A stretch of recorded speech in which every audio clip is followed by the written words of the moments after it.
શરમ થાય છે, ફોર્ચ્યુનરમાં ફાવતું નથી, જેગવારમાં બરોબર જામતું નથી અને મર્સિડીઝમાં મન માનતું નથી.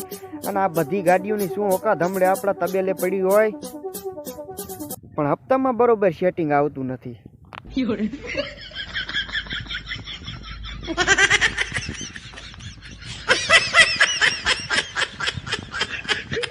મોટા હપ્તા પડે છે.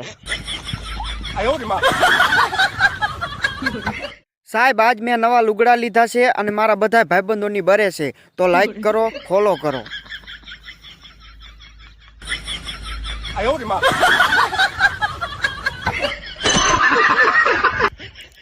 किसी ने पूछा कि क्या है, हमने भी मुस्कुरा कर कह दिया कि कुछ नहीं है.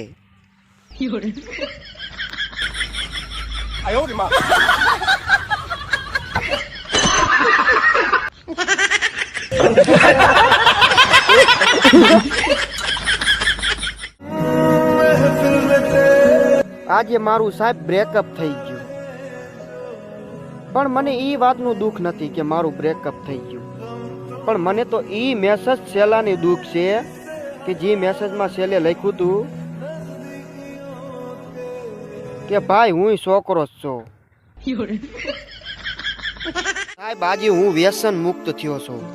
એવું નથી સાહેબ કે મારી પાસે પૈસા નથી, પણ સાહેબ આપણે પૈસા દઈને આપણું શરીર બગાડવાનું ને, એટલે આજ તમે પણ મારી સાથે આ નિર્ણય લ્યો અને આજ વ્યસન મુક્ત થઈ જાઓ. તો આજેથી માવા, મીરા, તમાકુ કાંઈ પણ આજ વ્યસન નહીં કરવાનું. પેલા મારી પાસે 2 માવા પડ્યા તો એનું શું કરવાનું? તો કાલથી, આજથી નહીં, કાલ.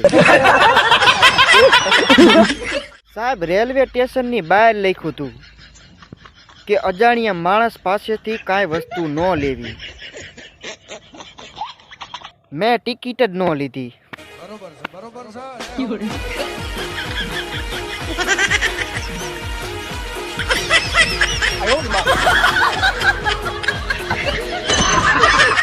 એક સ્ત્રી, ભગવાને એને સુંદર બનાવી, સારું મગજ આપ્યું, હરણ જેવી 2 આંખો આપી, પ્રેમથી ભરેલું દિલ આપ્યું અને છેલ્લે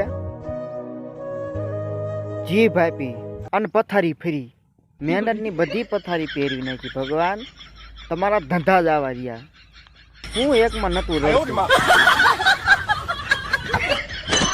સાહેબ દીકરી, સાહેબ દીકરી એક ચકલીનું સ્વરૂપ કહેવાય.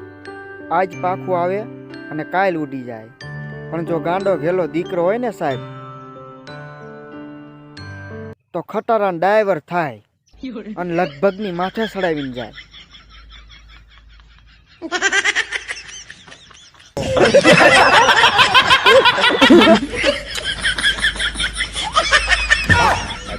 સાહેબ મામલાદાર કચેરીની બહાર બોર્ડ માર્યું હતું કે અંગૂઠો માર્યા બાદ સહીવાળો અંગૂઠો ભીતે લૂંસવો નહીં.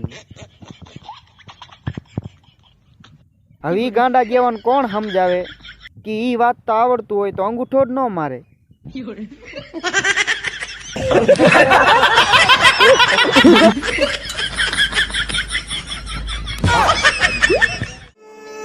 સાહેબ એક દીનો સમય હતો કે હું હાવ ગરીબ હતો, મારી પાસે 1 રૂપિયો નહોતો.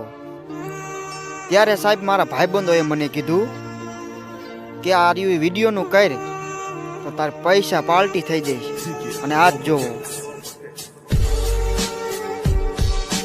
દેણામાંય ગરી ગયો.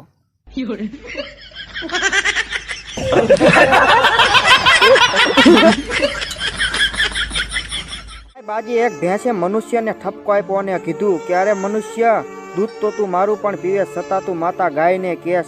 અરે ગાય કરતાં ડબલ કિંમત તું મારી લે, છતાં પણ તું માતા ગાયને કેસ. પણ તું મને માતા કે એમ હું નથી કહેતી, પણ આ એટલું જરૂર કહું છું કે માસી તો કે ડોબું તો ડોબું જ રહ્યું.